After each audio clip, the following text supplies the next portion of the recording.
Want to hear something depressing? It has been 483 days since I last published a book, and more than 800 days since I last published a novel, and this information has been getting me seriously down lately. So at the beginning of October, I decided to recommit myself to my writing, and so far, it's actually going pretty well.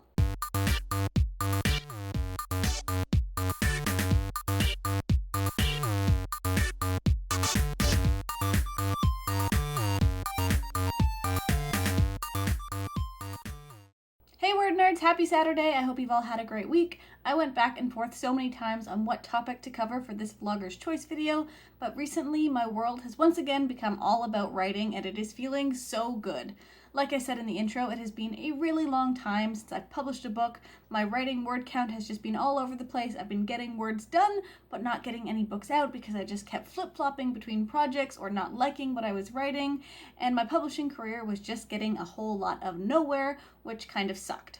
So at the beginning of October, because I am a huge sucker for new beginnings and new months and new weeks and new days even, I decided to make a change. I gave myself 6 months to get myself together, to really commit myself to my writing and to publishing books and to achieving what I know I'm capable of when it comes to word counts and actually getting books out in the world. And obviously we are not that far into that 6 months, but so far this has made a huge difference in my writing. When I first started that 6-month arbitrary deadline, I didn't even know what committing myself to my writing was going to mean for me. It took a couple of weeks of just kind of writing aimlessly, working on my ongoing projects, and making sure I hit a minimum of 1,000 words a day to kind of get my act together and figure out where I was headed. And then last Friday, on the 14th, I finally came up with a plan. These were the books that I wanted to get out in the next 3 months, how many words I was going to need to write in order to achieve that. And then things just kind of went from there. On that Friday, I wrote 7,500 words, which felt amazing. But even better than that in some small way was that the next 2 days, which were the weekend, which is when I generally don't write at all, I managed to write 4,000 words a day, which was the minimum I needed in order to hit my word count goals for 2016. So going into that next Monday, I was just feeling on top of the world. Because obviously that was just 3 days, and every day is not going to go that smoothly, and I'm not always going to have that much time for writing. But for those 3 days, it was possible, and I did some awesome things, showing myself that I was capable of it, which is really what I think I needed to see. Now, obviously, not everyone is going to be able to fully commit themselves to writing right now. Lots of people have other priorities. I happen to also work from home, so I have some flexibility on when I can get my writing in. I've also been doing dictation, which means I can write a bit faster than I normally do. But for me, really, it was just kind of a make or break moment of I need to write these books. If I don't do it now, can I realistically say that I'm ever going to do it?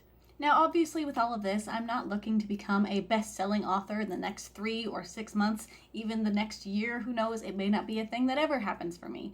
But what I need to know for myself right now is that I have given this everything I have, that every day I wake up and I put some of myself into writing, because that is the goal I'm working towards right now. And so far, in the last little while, I have just been squandering time that could otherwise have been put towards telling the stories that I want to tell and publishing books and hopefully at least making a little bit of money from all of this and starting to build a career. Either way, this is going to be a pretty big adventure for me, and it's one that I am super excited about because so far October has gone pretty well in terms of word count and writing and just staying on top of my goals, and NaNoWriMo is coming up pretty quickly, so I will have that extra encouragement from the community and extra encouragement to just keep writing the words. I'm going to be doing all sorts of word sprints, and hopefully that will carry me through to December, which may be a bit of a disaster because of the holidays and just all kinds of social shenanigans. But I'm hoping I can at least get through to the end of 2016 and hit my kind of high word count goals for the rest of the year, because if I can do that much, then the second half of my 6-month period might actually seem possible, and if I can just cross that finish line, I feel like I will actually feel like I can call myself a professional writer, which is something I've never really been able to do no matter how many books I get out in the world. So yeah, this is going to be pretty interesting, but I'm excited to see how it goes. As for you guys, don't be afraid to share your goals with the people you love. Not only does it help to keep you accountable because you are telling people what it is you're hoping to achieve, and by when, encourage them to ask how it's going, so that way you know you have someone who is waiting to hear progress, which makes you that much more likely to put in the work and have something to report. This can be doubly true when it comes to NaNoWriMo. Announce to the world that you are planning to write a book in a month. It may make it seem a little less impossible as you have your friends and family cheering you on along the way. So, happy reading, happy writing, and I will see you next time.